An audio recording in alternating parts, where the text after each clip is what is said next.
दोस्तों, नीट भर्ती की परीक्षा रद्द होगी या नहीं होगी, इसका फैसला तीसरी सुनवाई में भी नहीं हो पाया। सुप्रीम कोर्ट में मुख्य न्यायाधीश डीवाई चंद्रचूड़ की अध्यक्षता वाली 3 सदस्यीय बेंच ने इस मामले में अगली तारीख 22 जुलाई की तय कर दी है।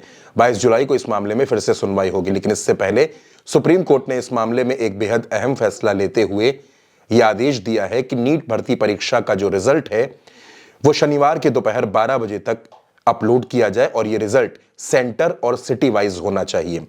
अपने फैसले में सुप्रीम कोर्ट ने क्या कुछ और कहा है वो भी मैं आपको बताता हूं कि इस फैसले में और कुछ क्या हुआ है। दोस्तों, 4 घंटे तक चली इस सुनवाई में सुप्रीम कोर्ट ने कुछ खास बातों का जिक्र किया, जिसमें उसने कहा कि रिजल्ट अपलोड होना चाहिए लेकिन किसी भी अभ्यर्थी की पहचान जाहिर नहीं होनी चाहिए, और इस रिजल्ट के जारी होने के बाद, इस डेटा के अपलोड होने के बाद 22 जुलाई को यानी सोमवार को इस मामले में फिर से सुनवाई होगी। दोस्तों, इससे पहले 8 जुलाई और 11 जुलाई को भी सुप्रीम कोर्ट इस मसले पर सुनवाई कर चुका है, लेकिन तीसरी सुनवाई में भी अब तक कोई फैसला नहीं हो सका है। लेकिन उम्मीद है कि 22 जुलाई की दोपहर तक सुप्रीम कोर्ट इस मामले में बड़ा फैसला ले सकता है। दोस्तों, सॉलिसिटर जनरल तुषार मेहता ने सरकार की तरफ से इस मसले पर जो दलीलें रखी और सुप्रीम कोर्ट में क्या कुछ हुआ, किस तरीके से बहस हुई, वो भी मैं आपको बता देता हूं।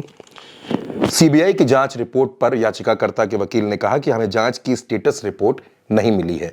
इस पर सीजेआई चंद्रचूड़ ने कहा कि जरूरी नहीं है, इससे जांच प्रभावित हो सकती है। री एग्जाम की मांग पर याचिकाकर्ता के वकील ने कहा कि 23 लाख में से लगभग 22 लाख कैंडिडेट्स ने एग्जाम क्वालिफाई किया है। री एग्जाम की मांग सभी की है। इस पर सीजेआई ने कहा कि सिर्फ इसलिए हम री एग्जाम का आदेश नहीं देते कि सभी की मांग है। वहीं सुनवाई में तमाम और भी बातों का जिक्र हुआ, जिसमें पेपर लीक का भी मसला उठा। पेपर लीक के मसले पर एनटीए ने कोई भी जवाब नहीं दिया।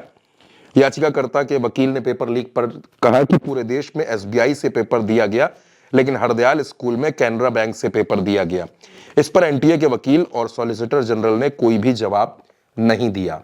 अब दोस्तों, हर किसी को इंतजार है कि अब जब रिजल्ट अपलोड होगा, जब रिजल्ट सामने आएगा, उसके बाद क्या कुछ होता है। फिलहाल सरकार ने यह भी पूछा कि नीट की परीक्षा से सरकार को कितना रेवेन्यू मिलता है, जिस पर सॉलिसिटर जनरल ने बताया कि लगभग 400 करोड़ रुपए मिलते हैं, जिसमें 300 करोड़ रुपए खर्च हो जाते हैं। सीजीआई ने कहा कि आपने क्वेश्चन पेपर्स के ट्रांसपोर्टेशन की जिम्मेदारी एक प्राइवेट कुरियर कंपनी को दे दी। दोस्तों, नीट की भर्ती परीक्षा पर खूब सियासत भी हुई, खूब हंगामा हुआ।